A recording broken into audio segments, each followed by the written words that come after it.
Hey, I'm playing with a Duncan yo-yo.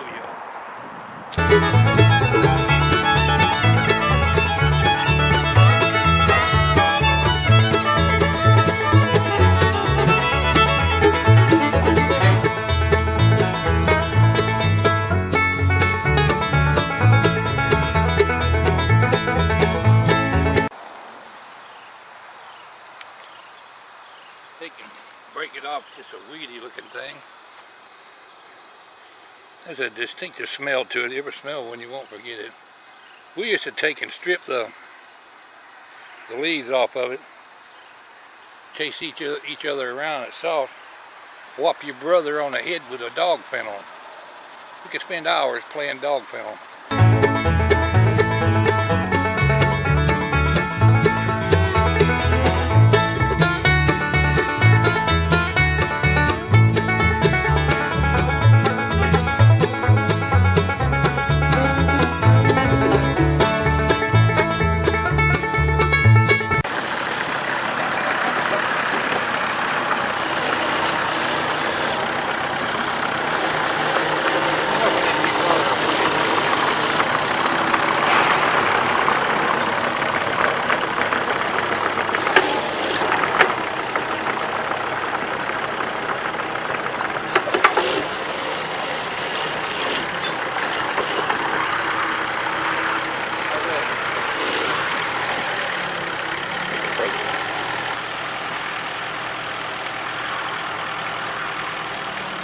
Anyway, it's one of the neatest toys I ever played with.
This is a story I entitled Paratrooper.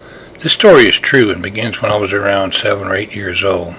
Somehow I can remember things from long ago much better than I can remember events of recent time. It seems a little odd that I can remember things from 50 years ago, but can't for the life of me remember what I ate for lunch today. Hello folks, it's Pwalpar, and you know I got to show off my new John Deere baseball cap. As you can see, I'm sitting here rail fanning.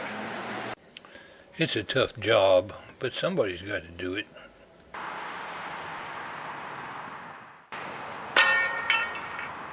Well, I'm going to try to catch.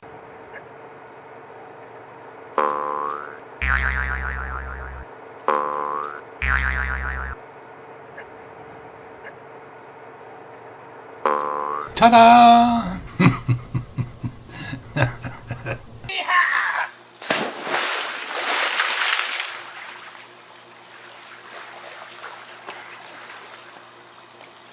So left you in Blowville for that 230, over. Say this back out.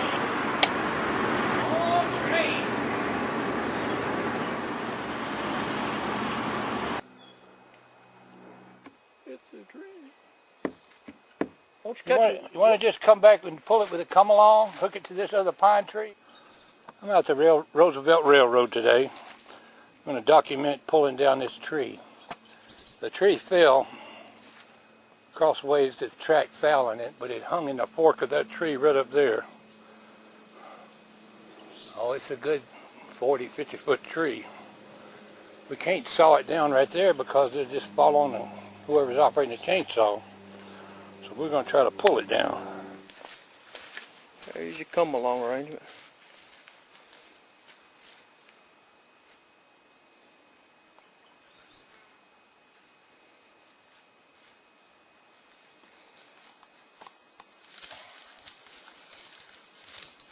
fun in the room. Alright, ready when you are.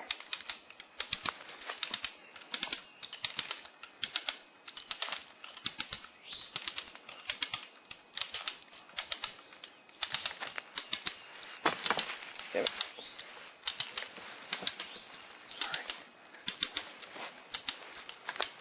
You're not pulling the right angle. Yeah, it is. Look at it. It's gonna have to give in a second. Yeah, it's fixing to give.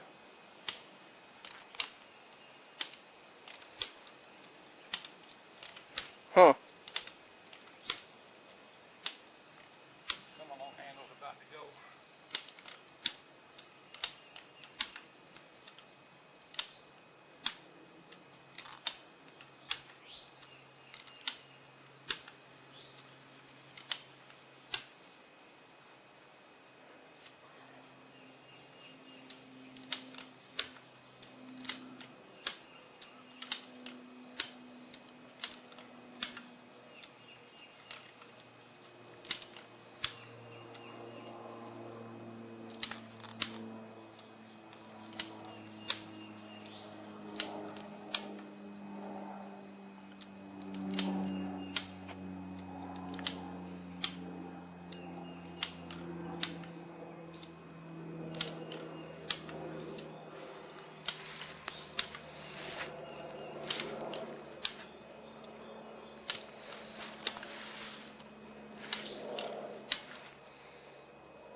Yeah, it's popping up top of the tree now.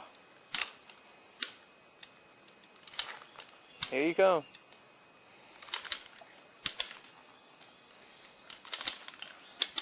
Here we go.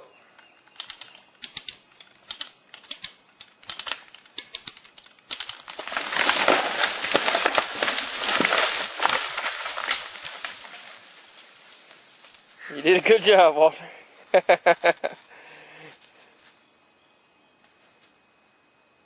a little noise, didn't it? The hero of the day. Now we need to redo the come along and pull it off the track.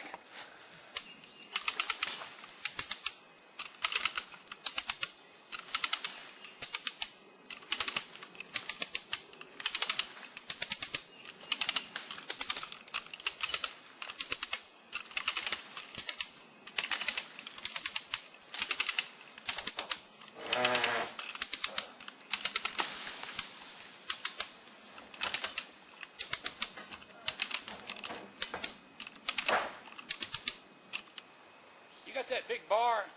That's what I'm getting. That other end. It's trying to go in between the rail. That's fine. I already thought about that.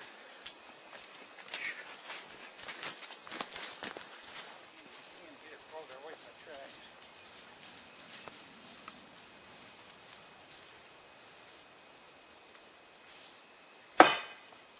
Alright, come on. It's soft ground. Maybe we can roll it.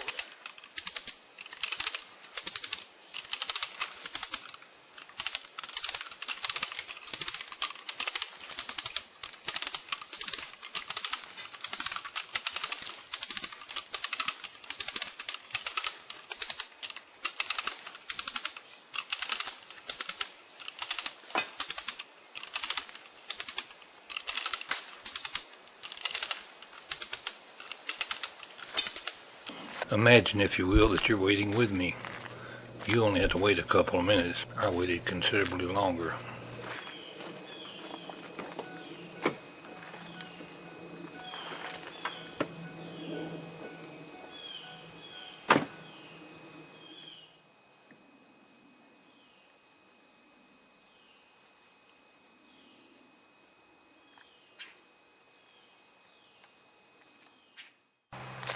After dark cutting grass by the time I got the fan belt changed out. Come on, 174. Got to get back in the shade. Crossing gates are going down.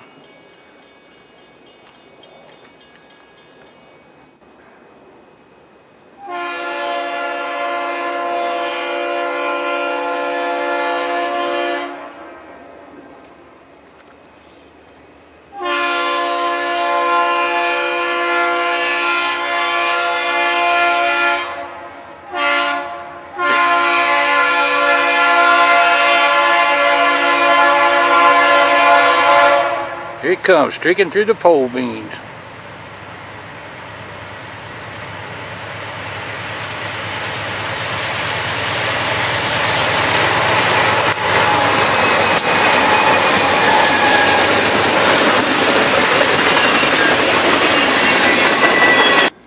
This story is entitled Snakes. Being from the South and having grown up in Georgia and Florida, and taking into consideration my age and that I've always worked and played outdoors, you can pretty well assume it's a sure bet that I've had my encounters with snakes. To that light, I thought I would share some snake experiences with you.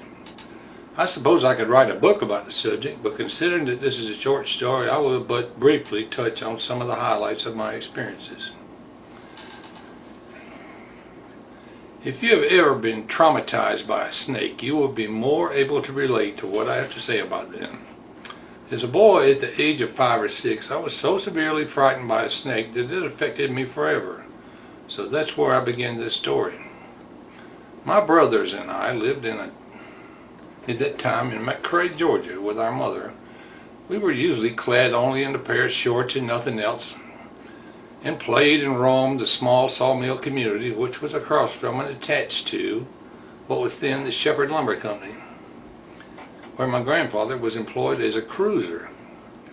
I tell you all this so that you will have a true image of a tough, barefoot little boy running up and down the dirt roads and woods, and who was afraid of virtually nothing.